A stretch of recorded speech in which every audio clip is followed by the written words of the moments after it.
This is Ron Paul with your weekly update for December 19th. The economic establishment in this country has come to the conclusion that it is not a matter of if the United States must intervene in the bailout of the euro, but simply a question of when and how. Newspaper articles and editorials are full of assertions that the breakup of the euro would result in a worldwide depression and that economic assistance to Europe is the only way to stave off this calamity. These assertions are yet again more scaremongering, just as we witnessed during the depths of the 2008 financial crisis. After just a decade of the euro, people have forgotten that Europe functioned for centuries without a common currency. The real cause of economic depression is loose monetary policy, the creation of money and credit out of thin air, and the monetization of government debt by a central bank. This inflationary monetary policy is the cause of every boom and bust, yet it is precisely what political and economic elites, both in Europe and the United States, are prescribing as a resolution for the present crisis. The drastic next step being discussed is a multi-trillion-dollar bailout of Europe by the European Central Bank, aided by the IMF and the Federal Reserve. The euro was built on an unstable foundation.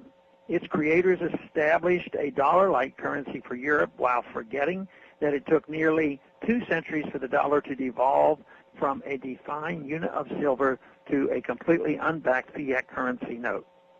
The euro had no such history and from the outset was a purely fiat system. Thus, it is not surprising to followers of Austrian economics that it barely survived a decade and is now completely collapsing. Europe's economic depression is the result of the euro's very structure, a fiat money system that allowed member governments to spend themselves into oblivion and expect that someone else would pick up the tab. A bailout of European banks by the European Central Bank and the Federal Reserve will exacerbate the crisis rather than alleviate it. What is needed is for bad debts to be liquidated. Banks that invested in sovereign debt need to take their losses rather than socializing those losses and prolonging the process of adjusting their balance sheets to reflect reality.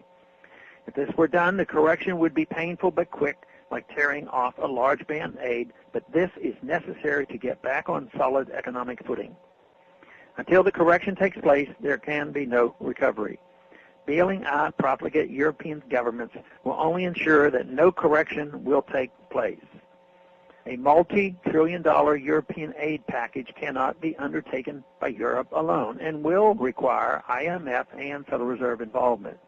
The Federal Reserve already has pumped trillions of dollars into the U.S. economy with nothing to show for it. Just considering Fed involvement in Europe is ludicrous. The U.S. economy is in horrible shape precisely because of too much government debt and too much money creation, and the European economy is destined to flounder for the same reasons. We have an unsustainable amount of debt here at home. It is hardly fair to U.S. taxpayers to take on Europe's debt as well. That will only ensure an accelerated erosion of the dollar and a lower standard of living for all Americans. Thanks for calling this update. A new update is placed on this number, 888-322-1414 every Monday. The written text can be found on my website, www.house.gov/Paul, under the heading Texas Straight Talk. Thanks for calling.